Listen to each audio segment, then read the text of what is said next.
এক রাজার দুই রানী, দুয়ো আর শুয়ো। রাজবাড়িতে শুয়োরানীর বড় আদর, বড় যত্ন। শুয়োরানী ছোট রানী, 7 মহল বাড়িতে থাকেন। 700 দাসী তার সেবা করে, 7 সিন্ধুকে ভরা তার গহনা। শুয়োরানী রাজার প্রাণ। আর দুরানী, বড় রানী, তার বড় অনাদর, অযত্ন। রাজা একখানি ঘর দিয়েছেন ভাঙাচোরা, এক দাসী দিয়েছেন বোবা কালা, পরতে দিয়েছেন জীর্ণ শাড়ি, শুতে দিয়েছেন ছেঁড়া কাঁথা।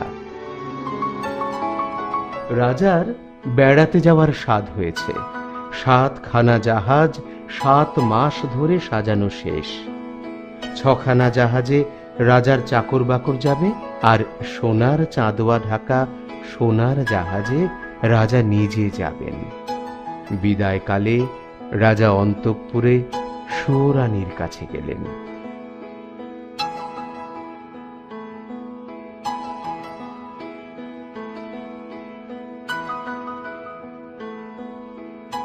রানী, চললাম।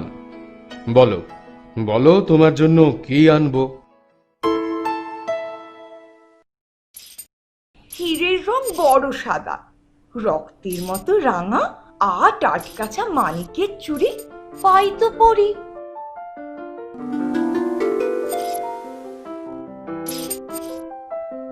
আর দেখো, এই মুখ তো বড় ছোট।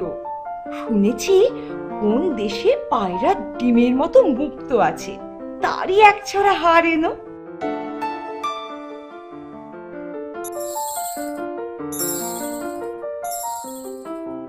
আর এ নূপুর ভালো বাজে না, আগুনের বরণ, সোনার 10 কাছা মল, আমার কিন্তু অনেক দিনের স্বাদ। মা গো, দেখো দেখো, শাড়ি তো নয়, বোঝা। আকাশের মতো নীল, বাতাসের মতো ফুরফুরে, জলের মতো চিকন শাড়ি পেলে পরে বাঁচি। রানী, তোমার যা যা স্বাদ সব আনবো। এখন হাসি মুখে বিদায় দাও।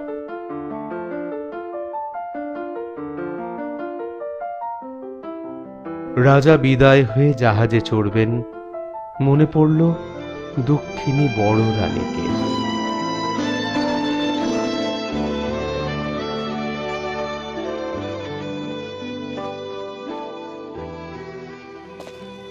বড় রানী, বড় রানী, আমি আমি বিদেশ যাচ্ছি। তোমার জন্য কি আনবো বলে দাও, যদি কিছু স্বাদ থাকে। মহারাজ, ভালোই ভালোই তুমি ঘরে এলেই আমার সকল স্বাদ পূর্ণ হয়। তুমি যখন আমার ছিলে, তখন আমার সোহাগ ছিল, স্বাদও অনেক ছিল। এখন আর সোনার গহনায়, সোনার শাড়িতে কি কাজ। মহারাজ, আমার জন্য বরং পোড়ামুখ একটা বাঁদর এনো।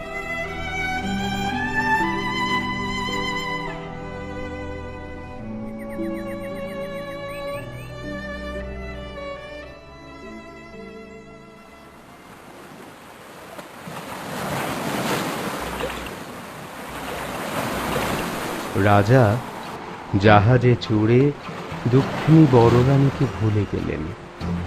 বিদায়ের দিনে ছোট রানীর সেই হাসি হাসি মুখ মনে পড়ে, আর ভাবেন এখন রানী কি করছেন? চুল বাঁধছেন, এবার বুঝি রাঙা পায়ে আলতা পরছেন। এবার রানী মালঞ্চে ফুল তুলছেন আর আমার কথা ভাবছেন।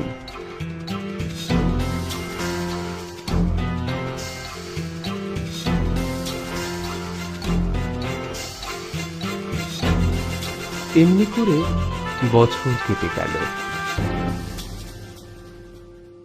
রাজা মানিকের দেশ থেকে 8000 মানিকের 8 গাছা চুড়ি গড়ালেন। চুড়ি থেকে যেন রক্ত ফুটে পড়ছে। সোনার দেশে নিরেট সোনার 10 গাছা মল গড়ালেন।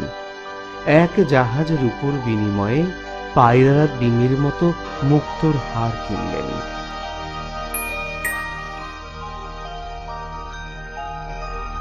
সাত জাহাজে সোনা দিয়ে আকাশের মতো নীল, বাতাসের মতো ফুরফুরে, জলের মতো চিকন রেশমের শাড়ি কিনে অবশেষে দেশে ফিরলেন।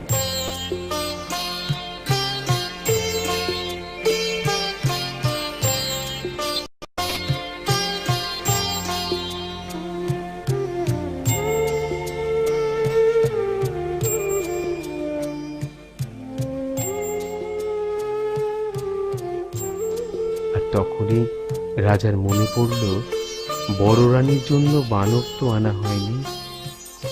রাজার আদেশে মন্ত্রী এক জাদুকরের কাছ থেকে কানা কড়ি দিয়ে একটি বানর ছানা কিনে আনলেন।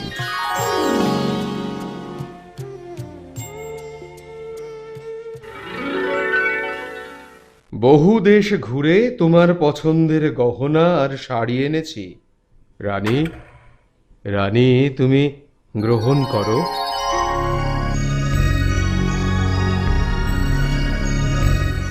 ছাই গহনা, ছাই এ শাড়ি, এ কোন পথে কাপড় পরিয়ে চুরি করালে?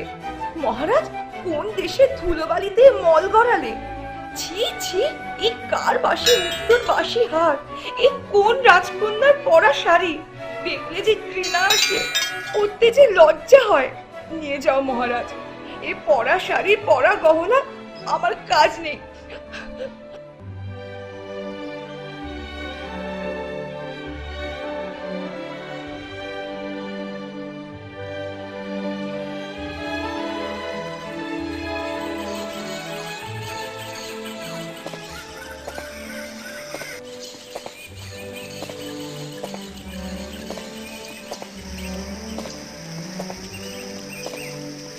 বড় রানী, বড় রানী, তোমার জন্য বানর এনেছি। মহারাজ, কতদিন পরে তুমি ফিরে এলে, আর আমি এমনই অভাগিনী তোমার জন্য ছেঁড়া কাঁথা পেতে রেখেছি। মহারানী, তোমারে ছেঁড়া কাঁথা, ভাঙা ঘর, ছোট রানীর সোনার সিংহাসন, সোনার ঘরের চেয়ে লক্ষ গুণে ভালো। তোমারে ভাঙা ঘরে আদর আছে, যত্ন আছে, দুটো মিষ্টি কথা আছে। সেখানে তো তা নেই। রানী, আমি আর কখনো তোমায় দুঃখ দেব না। এখন আমায় বিদায় দাও।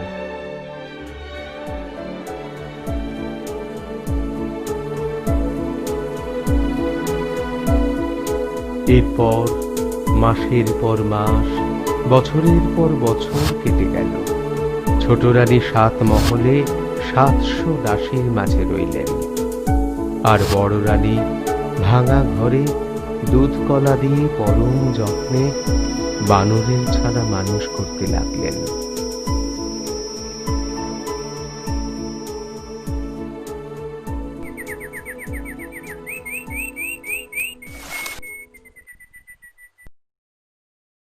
একদিন বানর বলল,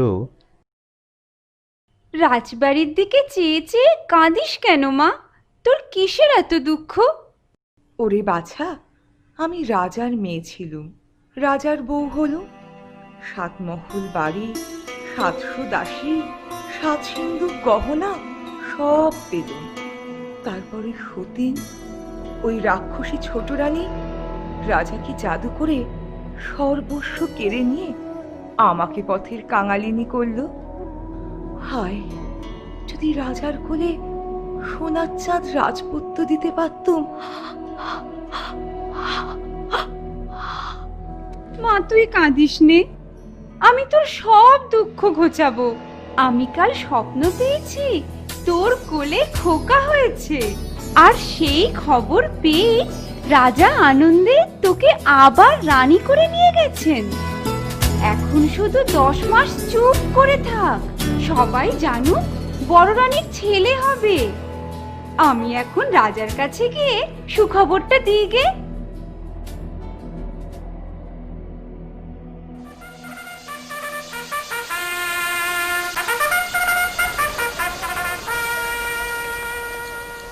মহারাজ, বড় সুখবর এনেছি, মায়ের আমার ছেলে হবে। বলিস কি রে, বড় রানীর ছেলে হবে? দেখিস দেখে সে কথা যদি মিথ্যে হয় তো তোকেও কাটবো আর তোর মাকেও কাটবো। মহারাজ, সে ভাবনা আমার।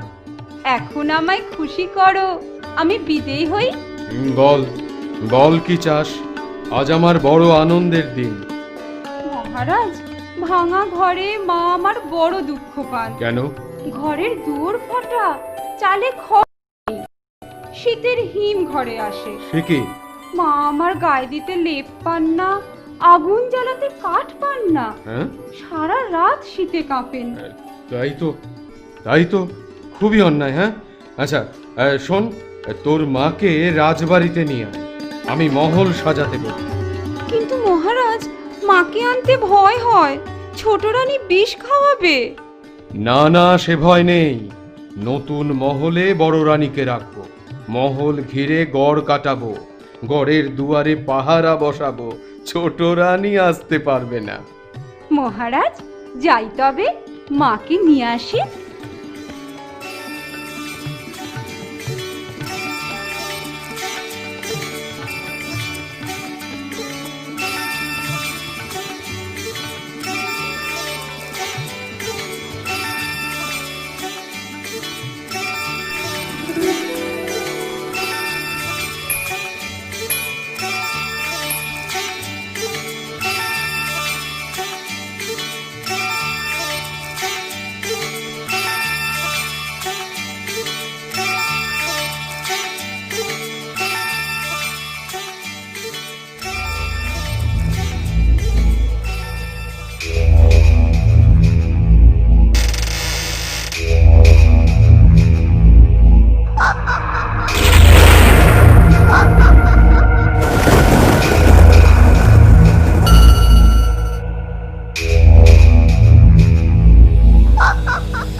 সন্ধেবেলায় ডাইনি বুড়িকে তলব কেন? ওরে, রাগে আমার গা জ্বলছে। বড় রানী আবার রাজার প্রিয়সী রানী হয়েছে। লোকে বলবে, আহা, বড় রানী রত্ন গর্ভা, আর ওরার মুখে ছোট রানীর মুখ দেখলে সারাদিন নষ্ট। এই কঞ্জনা সইছে না। ওই বিষের নাড়ু হয় আমাকে দে, আমি মরি, না হয় বড় রানীকে খাওয়া। তুমি নির্ভয়ে থাকো, কালকুট বীজ দিয়ে মিষ্টি তৈরি করেছি, আজই বড় রানীকে খাওয়াবো। মা হওয়ার স্বাদ ও জন্মের মতো ঘুচে যাবে, জন্মের মতো।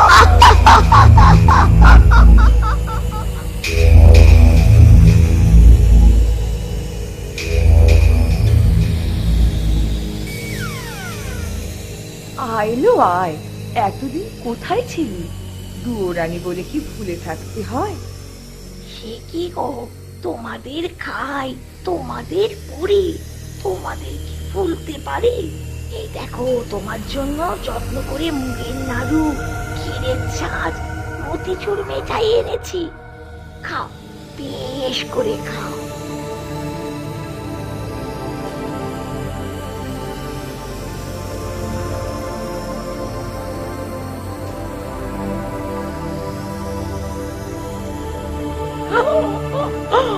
ওরে, ডাইনি আমায় কি খাওয়ালে? আমি আর বাঁচবো না।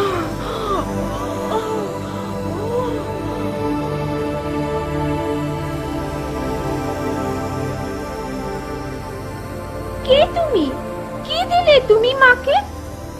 বেশ, কালকুট বেশ, তোর মা মরবে, তুই অমর।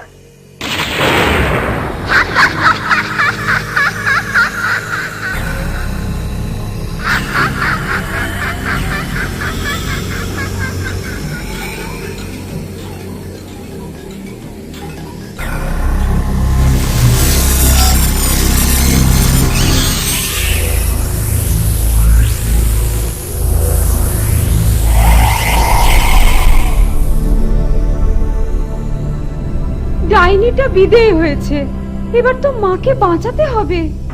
এই কালকুর বিষের একমাত্র উপায় হলো বন মহৌষধ।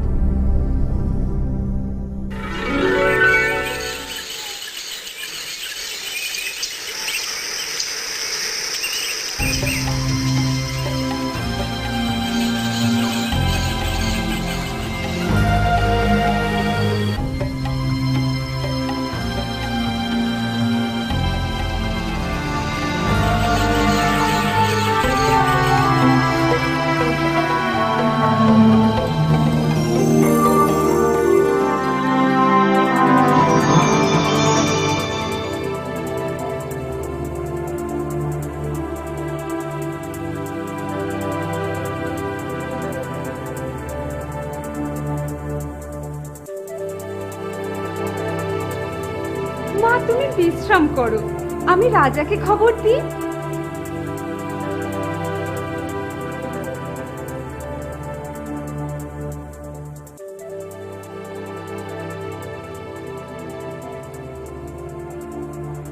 মহারাজ, সুখবর, তোমার একটি রাজ চক্রবর্তী ছেলে হয়েছে। বলিস কি রে, এত বড় সুখবর? চল বড় রানীকে আর ছেলেকে দেখে আসে। মহারাজ, গণনা করেছি, ছেলের মুখ এখন দেখলে তোমার চোখ অন্ধ হবে। হ্যাঁ, 10 বছর পরে ছেলের বিয়ের সময় তার মুখ দেখো। আর বড় রানী, তার শরীর কেমন? মায়ের আমার বড় অসুখ। ছোট রানী আর ডাইনি মাকে বিষ কি খাইয়েছে। বলছিস? সোনার অঙ্গ কালি হয়ে গেছে, সে কি? মাকে যেন আর চেনাই যায় না। মন্ত্রী, এখনই ছোট রানীকে প্রহরীখানায় বন্ধ করো আর বড় রানীর উপযুক্ত চিকিৎসার ব্যবস্থা করো। আর শোনো হে, আজ আমার বড় আনন্দের দিন। এতকাল পরে রাজ চক্রবর্তী ছেলে পেয়েছি। পথে পথে আলো জ্বালাও, ঘরে ঘরে বাজি পোড়াও, দিন দুঃখীকে ডেকে রাজ ভান্ডার লুটিয়ে দাও। যে যেন এই ভিডিও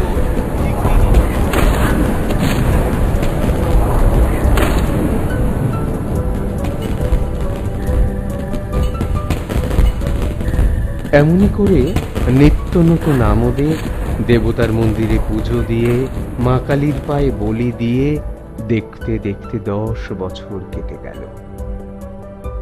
পাটলি দেশের রাজার পরমা সুন্দরী মেয়ের সঙ্গে বিয়েরও ঠিক হয়ে গেল। রাজা আগের দিন মেয়ের বাড়ি রওনা হলেন। ঠিক হলো পরের দিন বানর বর নিয়ে যাবে। এদিকে বড় রানী ছেলের বিয়ে শুনে অবধি পড়ে পড়ে কাঁদছেন আর ভাবছেন, ছেলে কোথা পাবো, রাজাকে কি করে ভোলাবো। বানর বললে, চিন্তা নেই মা, ক্ষীরের ছেলে গড়ে দে, বর সাজিয়ে বিয়ে দিয়ে আনি। যদি ষষ্ঠীর কৃপা হয় তাহলে ষষ্ঠীদাস শেঠের বাছা কোলে পাবি।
ষষ্ঠী ঠাকুরুন, কেমন জব্দ? পেয়াদাদের ভয় কেউ তো আজ তোমার পুজোই দিতে আসেনি। ছোলাটা কলাটা কিছুই জোটেনি, খিদের জ্বালায় অস্থির হচ্ছ। একটু এগিয়েই ক্ষীরের পুতুল, তুমি যেমনি ওটাকে খাবে আমি অমনি তোমায় ধরবো। এত বেলা হলো, এখনো ভোগ পাইনি।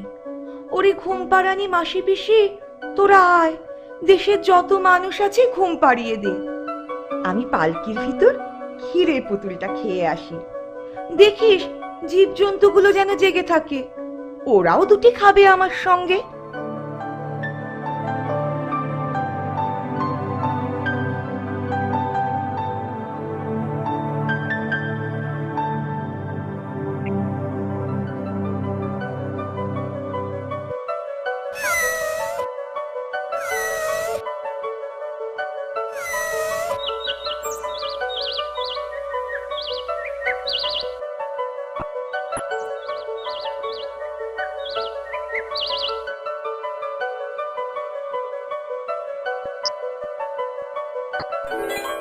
কি ঠাকুরুন, পালাও কোথা? আগে ক্ষীরের ছেলে দিয়ে যাও। চুরি করে ক্ষীর খাওয়া ধরা পড়েছে, দেশ বিদেশে কলঙ্ক রটাবো। মরণ, এ মুখ পুরা বলে কি, সর আমি পালাই, লোকে আমায় দেখতে পাবে। সে হবে না, আগে ছেলে দাও তবে ছেড়ে দেব, নয়তো কাঠামো শুদ্ধ আজ তোমায় দিঘির জলে ডুবিয়ে যাব। দেবতা হয়ে ক্ষীর চুরির শাস্তি হবে। বাছা চুপ কর, চুপ কর, কে কোন দিকে শুনতে পাবে? তোর ক্ষীরের ছেলে খেয়ে ফেলেছি, আবার ফিরে পাবো কোথা? ওই বটতলায় আমার ছেলেরা খেলা করছে, তোর যেটিকে পছন্দ সেটিকে নিয়ে বিয়ে দিতে যা। এখন আমায় ছেড়ে দে বাবা। কই ঠাকুরুন, কোথায়? বটতলায় তো ছেলেরা নেই। আমায় দিব্য চক্ষু দাও, তবে তো ষষ্ঠীর দাস শেঠের বাচ্চাদের দেখতে পাবো।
ছেলের বিয়ে দিয়ে তার পরদিন দেশে ফিরলেন।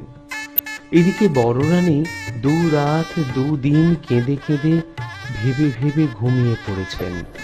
ঢাকের আওয়াজ আর বাজির শব্দে রানীর ঘুম ভেঙে গেল। বাইরে এসে দেখেন সত্যি রাজা বউ বেটা এনেছেন। হাসি মুখে বর কনেকে কোলে নিলেন। ষষ্ঠীর বরে ক্ষীরের ছেলের কথা ভুলেই গেলেন বড় রানী। রাজা এসে ছেলেকে রাজ্য যৌতুক দিলেন। সেই রাজ্যে বানরকে মন্ত্রী করে দিলেন, আর ছেলের বৌমাকে মায়া রাজ্যের সেই 8 মানিকের 8 গাছি চুড়ি, 10 ভরি সোনার সেই 10 গাছা মন পরিয়ে দিলেন।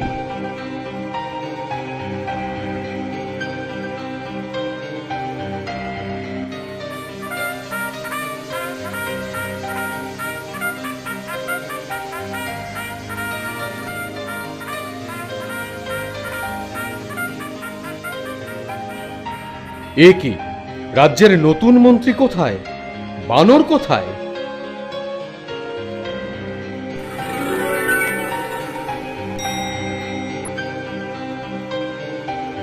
রাজা, দেখো তোমার জন্য কি এনেছি।